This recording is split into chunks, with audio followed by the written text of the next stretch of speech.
see kung tama yung pinadala ni Kami seller.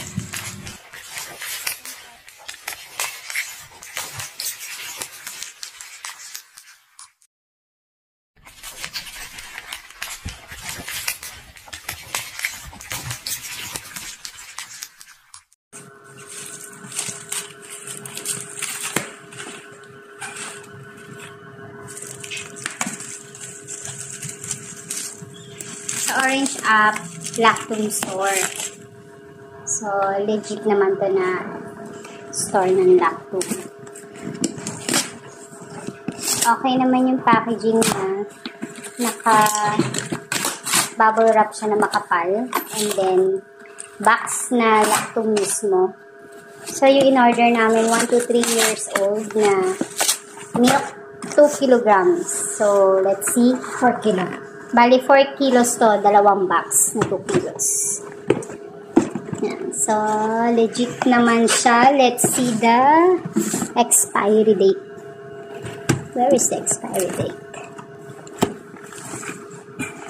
So, 2, bali 4 kilos.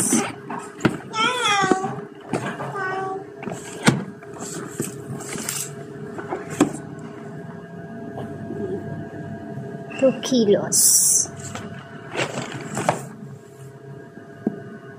Where is the expiration date?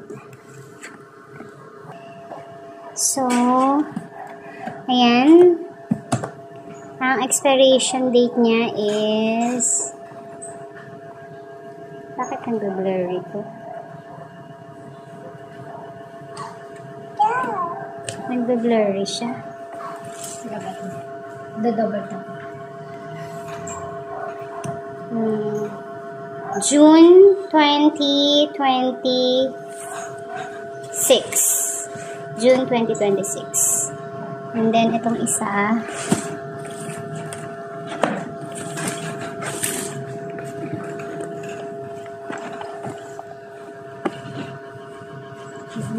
Ganun din.